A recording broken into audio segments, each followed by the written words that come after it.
ਸੱਚੇ ਸਾਈਂ ਦੀ ਸਾਰਿਆਂ ਤੇ ਮਿਹਰ ਹੋਵੇ। ਕੀ ਹਾਲ ਏ ਸਭ ਭੈਣਾਂ ਤੇ ਵੀਰਾਵਾਂ ਦਾ। ਉਮੀਦ ਏ ਸਾਰੇ ਚੰਗੇ ਭਲੇ ਹੋਣ ਦੇ। ਸੱਚਾ ਸਾਈਂ ਸਭ ਨੂੰ ਚੜ੍ਹਦੀ ਕਲਾ 'ਚ ਰੱਖੇ। ਅੱਜ ਪੂਰੀ ਦੁਨੀਆ 'ਚ ਜਗਤ ਜ਼ਨਾਨੀ ਜਾਂ ਸਵਾਣੀ ਦਿਹਾੜ ਮਨਾਇਆ ਜਾ ਰਿਹਾ ਹੈ। ਪੰਜਾਬੀ ਜ਼ੁਬਾਨ 'ਚ ਵੂਮਨ ਲਈ ਲਫ਼ਜ਼ ਜਨਾਨੀ ਜਾਂ ਜ਼ਨਾਨੀ ਇਸਤੇਮਾਲ ਹੁੰਦਾ ਹੈ।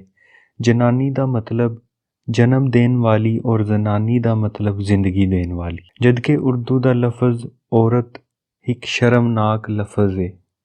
ਪੰਜਾਬੀ ਰਹਿਤਲ ਵਿੱਚ ਕਿਸੇ ਜ਼ਨਾਨੀ ਨੂੰ ਨੀਚ, ਕਮਤਰ ਜਾਂ ਘਟੀਆ ਨਹੀਂ ਸਮਝਿਆ ਜਾਂਦਾ। ਪੰਜਾਬ ਕਦੀਮ ਤੋਂ ਹੀ ਕਿਸਾਨਾਂ ਦੀ ਸਰਜ਼ਮੀਨ ਰਹੀ ਹੈ, ਇਸ ਲਈ ਪੰਜਾਬ ਦਾ ਇੱਕ ਨਾਮ ਵਾਹਿਕ ਦੇਸ਼ ਵੀ ਹੈ। ਔਰ ਪੰਜਾਬ ਦੀ ਔਰਤ ਜ਼ਨਾਨਾ ਕਦੀਮ ਤੋਂ ਹੀ ਮਰਦਾਂ ਦੇ ਸ਼ਾਨਾ ਬਸ਼ਾਨਾ ਕੰਮ ਕਰਦੀ ਆ ਰਹੀ ਹੈ।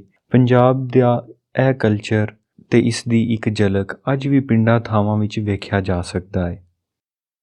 ਪੰਜਾਬ ਵਿੱਚ ਕਬਲ ਅਜ਼ ਇਸਲਾਮ ਵੀ ਧੀਆਂ ਨੂੰ ਜਿੰਦੇ ਜੀ ਦਰਗੋਰ ਕਰਨ ਜਾਂ ਧੀ ਦੀ ਪੈਦਾਇਸ਼ ਤੇ ਦੁੱਖ ਅਫਸੋਸ ਜਾਂ ਸ਼ਰਮਿੰਦਗੀ ਦਾ ਕੋਈ ਰੁਝਾਨ ਨਹੀਂ ਸੀ। ਪੰਜਾਬ ਵਿੱਚ ਔਰਤਾਂ ਹਜ਼ਾਰਾਂ ਸਾਲ ਪਹਿਲੇ ਵੀ ਆਪਣਾ ਇੱਕ ਮਕਾਮ ਰੱਖਦੀਆਂ ਸਨ ਤੇ ਅੱਜ ਵੀ ਆਪਣਾ ਇੱਕ ਮਕਾਮ ਰੱਖਦੀਆਂ ਨੇ। ਪੰਜਾਬ ਵਿੱਚ ਔਰਤ ਦੇ ਮੁਤਲਕ ਅੱਜ ਜੋ ਮਾੜੇ ਰਵੱਈਏ ਨਜ਼ਰ ਆਉਂਦੇ ਨੇ, ਇਸ ਰਵੱਈਏ ਸ਼ਮਾਲੀ ਹਮਲਾਵਰ ਆਪਣੇ ਨਾਲ ਲੈ ਕੇ ਆਏ ਸੀ। ਪੰਜਾਬ ਦੀ ਤਾਰੀਖ ਵਿੱਚ ਬੜੀਆਂ ਦਲੇਰ ਬੀਬੀਆਂ ਗੁਜ਼ਰੀਆਂ ਨੇ, ਜਿਨ੍ਹਾਂ ਦਾ ਨਾਂ ਸਿਆਸਤ ਤੇ ਜੰਗਜੂ ਦੇ ਤੌਰ ਤੇ ਜਾਣਿਆ ਜਾਂਦਾ ਹੈ। ਇਹਨਾਂ 'ਚ ਚੰਦ ਇੱਕ ਦੇ ਨਾਂ ਮਾਈ ਬਾਗੋ, ਬੀਬੀ ਦਲੇਰ ਕੌਰ, ਰਾਜਿੰਦਰ ਕੌਰ, ਬੀਬੀ ਸਾਹਿਬ ਕੌਰ, ਸਦਾ ਕੌਰ, ਮਾਈ ਸਿੱਖਾਂ, ਮਹਾਰਾਣੀ ਜਿੰਦ ਕੌਰ ਔਰ ਗੁਲਾਬ ਕੌਰ ਵਗੈਰਾ ਨੇ। ਕੀ ਤੁਹਾਨੂੰ ਮਾਲੂਮ ਹੈ ਰਣਜੀਤ ਸਿੰਘ ਨੂੰ ਮਹਾਰਾਜਾ ਬਣਾਉਣ ਵਾਲੀ ਕੌਣ ਸੀ? ਇੱਕ ਜ਼ਨਾਨੀ, ਸਰਦਾਰਨੀ ਸਦਾ ਕੌਰ, ਜਿਸ ਮੁਗਲਾਂ ਦੇ ਖਿਲਾਫ 25,000 ਦੇ ਲਸ਼ਕਰ ਦੀ ਕਮਾਨ ਕੀਤੀ ਔਰ ਦਿੱਲੀ ਗੇਟ ਤੋਂ ਦਾਖਲ ਹੋ ਕੇ ਲਾਹੌਰ ਕਿਲ੍ਹਾ ਫਤਹ ਕਰਕੇ ਰਣਜੀਤ ਸਿੰਘ ਨੂੰ ਮਹਾਰਾਜਾ ਬਣਾਇਆ ਔਰ 30 ਸਾਲ ਆਪਣੇ ਕਬੀਲੇ ਦੀ ਸਰਦਾਰਨੀ ਰਹੀ। ਤੇ ਇੱਕ ਹੋਰ ਗੱਲ ਵੀ ਤੁਹਾਨੂੰ ਮਾਲੂਮ ਹੈ, ਰਣਜੀਤ ਸਿੰਘ ਤੋਂ ਪਹਿਲੇ ਪੰਜਾਬ ਦੀ ਹੁਕਮਰਾਨ ਸਦਾ ਕੌਰ ਸੀ ਤੇ ਰਣਜੀਤ ਸਿੰਘ ਦੀ ਵਫਾਤ ਤੋਂ ਬਾਅਦ ਮਹਾਰਾਣੀ ਜਿੰਦ ਕੌਰ ਸੀ।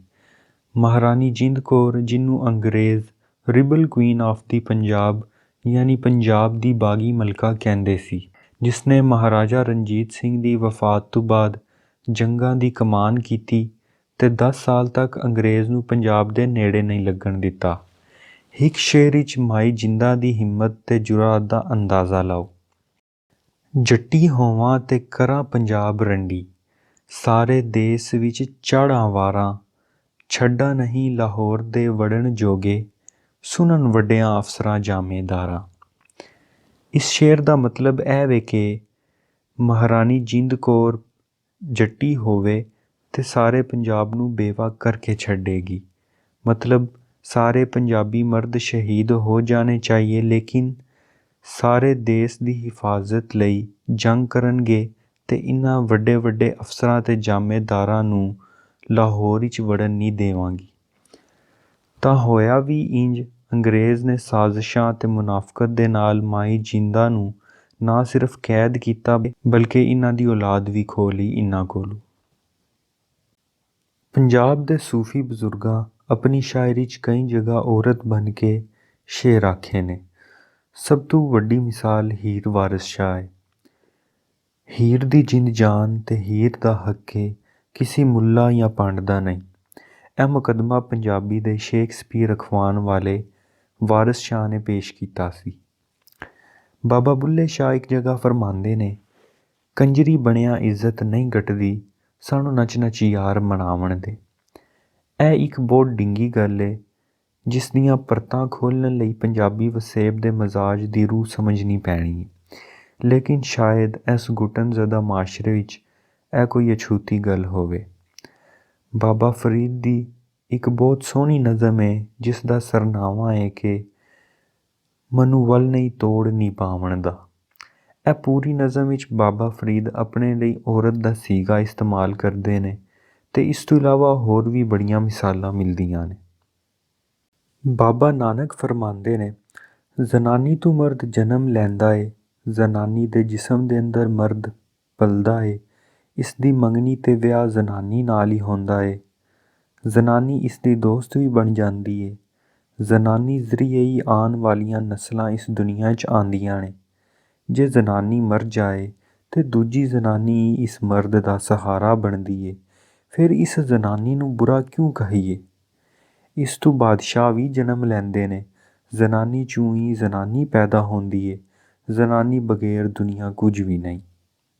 ਪੰਜਾਬ ਦੀ 7000 ਸਾਲਾ ਤਾਰੀਖ ਵਿੱਚ ਇਹ ਹਿੱਤਾ ਸੈਕੂਲਰ ਰਿਹਾ, ਲੇਕਿਨ ਧਰਮਾਂ ਦੀ ਬੁਨਿਆਦ 'ਤੇ ਵੰਡ ਨੇ ਦਿਨ ਬ ਦਿਨ ਜੋ ਸ਼ਿੱਦਤ ਪਸੰਦੀ ਭਰੀ ਏ ਉਹ ਰਵੱਈਆ ਮਾਸ਼ਰੇ ਵਿੱਚ ਹਰ ਥਾਂ ਨਜ਼ਰ ਆ ਜਾਂਦਾ ਏ। ਪੁਰਅਮਨ ਤੇ ਬਰਾਬਰੀ ਦੀ ਬੁਨਿਆਦ 'ਤੇ ਸਮਾਜ ਲਈ ਪੰਜਾਬੀ ਜ਼ਨਾਨੀ ਨੂੰ ਆਪਣੀ ਅਸਲ ਨਾਲ ਜੁੜਨਾ ਪੈਣਾ ਏ। ਇਸ ਲਈ ਸਭ ਤੋਂ ਪਹਿਲਾ ਦਰਜਾ ਇਹ ਵੇ ਕਿ ਉਹ ਪੰਜਾਬੀ ਬੋਲੇ ਤੇ ਆਪਣੇ ਬੱਚਿਆਂ ਨਾਲ ਪੰਜਾਬੀ ਬੋਲਣ ਵਿੱਚ ਫਖਰ ਮਹਿਸੂਸ ਕਰੇ।